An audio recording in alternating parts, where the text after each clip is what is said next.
Bom, logicamente o país todo também hoje está preocupado com as escolas, preocupado com as crianças, preocupado com o impacto na saúde mental das crianças do que aconteceu ontem em Blumenau, né? E já outros acontecimentos ocorreram. E nós pedimos ao doutor Winer Motura, que é psiquiatra e psicoterapeuta, membro da Associação Brasileira de Psiquiatria, para conversar um pouco conosco. Doutor Winer, muito obrigado pela gentileza. Bom dia, Heródoto. Uma satisfação voltar a falar com você. Faz tempo que eu tive com você aí. E vamos lá ver o que eu posso contribuir aí com a nossa audiência. Doutor Winer, depois desse noticiário imenso, por todos os veículos de comunicação, os pais comentando, os professores comentando, enfim, como é que as crianças precisam ser amparadas num momento como esse? Crianças, por exemplo, que podem imaginar que uma tragédia como essa pode ser naquela escola pública ou particular que ela vai estudar. Hoje as pessoas estão amedrontadas, apavoradas. Ontem mesmo, numa escola particular aqui de São Paulo, encontraram lá escrito em algum lugar, massacre tal dia, e aí já a escola inteira em polvorosa, os pais começam a ficar ansiosos, com medo de levar filho para a escola tem que procurar identificar quem fez isso, qual é o potencial, quer dizer, há um amedrontamento coletivo, né? E a gente não se sente protegido absolutamente, né? Então, é uma situação bastante complexa, e eu digo, como valorizar uma mensagem dessa? É uma brincadeira de mau gosto?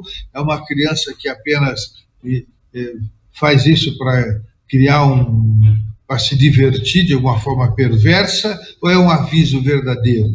Então, nós estamos realmente assim, os pais, e hoje assim, né, nós temos uma questão, os pais estão muito inseguros e torturados, ansiosos, com uma série de notícias desse tipo. Então, é medo do bullying, é medo do professor que faz cabeça, é medo de estar andando na rua, é medo de ir para a escola, quer dizer, é um momento da sociedade bastante complexo.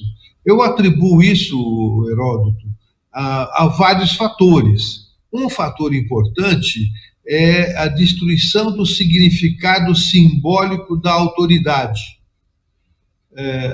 Então, se diminui o significado simbólico e aumenta-se cada vez mais os controles com câmeras, com excesso de segurança, etc., e com isso as pessoas se sentem ameaçadas quando há algo que câmera ou seguranças que teoricamente dificultariam a ação. Mas o que nós precisamos é resgatar o significado simbólico da autoridade.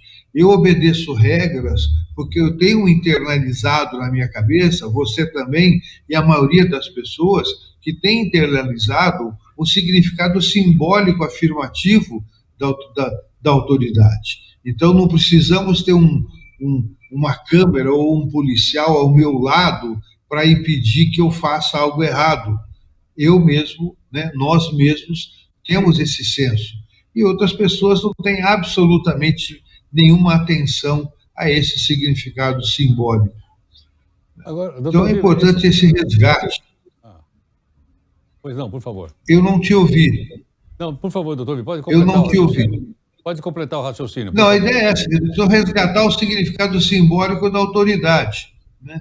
Um outro aspecto importante também, Heródoto, é ver, por exemplo, esse rapaz que cometeu esse crime pavoroso em Blumenau, ele era, pelo que eu li na mídia, é um usuário de drogas com um passado já policial, tendo tido já intercorrências policiais importantes, e parece que estava delirando, coisa assim. É muito importante que a gente resolva o que se chama psicofobia, que é um movimento feito pela Associação Brasileira de Psiquiatria para romper o preconceito contra o tratamento psiquiátrico.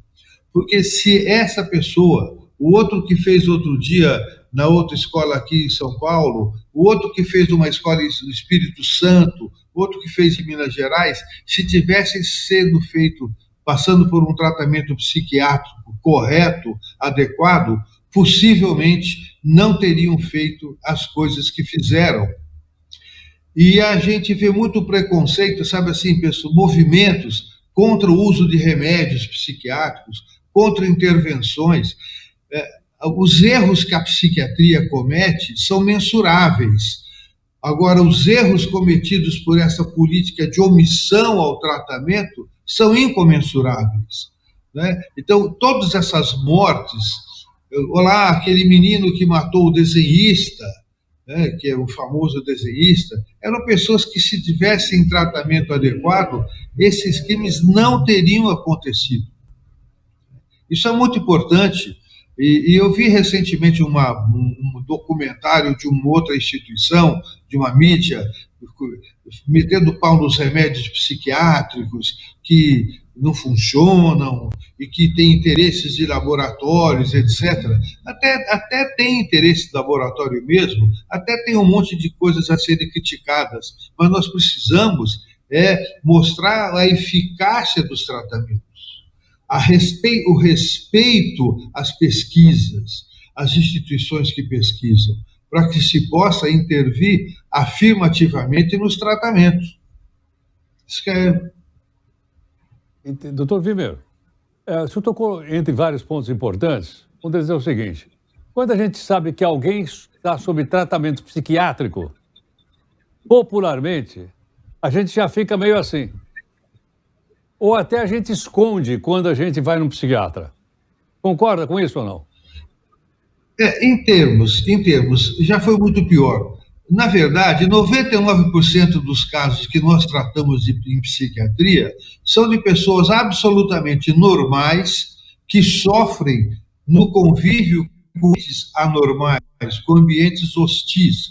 Por exemplo, o ambiente de trabalho que gera burnout, uma família agressiva que não ouve as pessoas. Geralmente, as pessoas que nos procuram são as pessoas normais que sofrem na relação com o ambiente em que estão inseridas.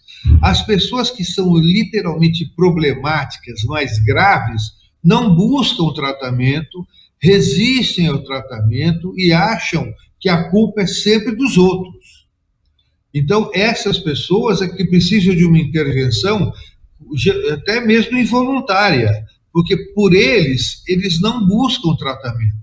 As pessoas profundamente deprimidas com doença depressiva são tão pessimistas que não aceitam o tratamento porque acreditam que não vão melhorar. As pessoas psicóticas que estão delirando, elas têm um prazer mórbido no delírio e o remédio tira esse prazer mórbido e lhes devolve a vida, lhes devolve a capacidade de relacionar e trabalhar, mas a perda desse prazer mórbido leva a que parem com medicamentos e, eventualmente, muitas pessoas mal informadas, meio conhecimento, dizem: tomar remédio para quê? Você está bem, para com remédio. Isso é bobagem. São preconceitos, desconhecimento, arrogância, prepotência de pessoas que se metem a dar palpite daquilo que não entendem, né? Então a gente precisa, nesse aspecto, valorizar muito que essas pessoas que causaram profunda tristeza em inúmeras famílias, desespero num monte de pessoas hoje nas escolas, se tivessem sido tratadas corretamente, possivelmente não teriam cometido esses erros, né? Ou pelo menos diminuiria muito essa possibilidade. Doutor, e eu entendo que isso é um trabalho importante para a mídia. Sem dúvida. Doutor Weber, muito obrigado mais uma vez por sua gentileza. Obrigado, um abraço, Heródoto. Felicidades. Nós é que agradecemos. Doutor Weber Botura aqui conosco, vários aspectos importantes, a gente vai aprendendo essas coisas todas para a gente poder aplicar no dia a dia e melhorar a nossa cidadania.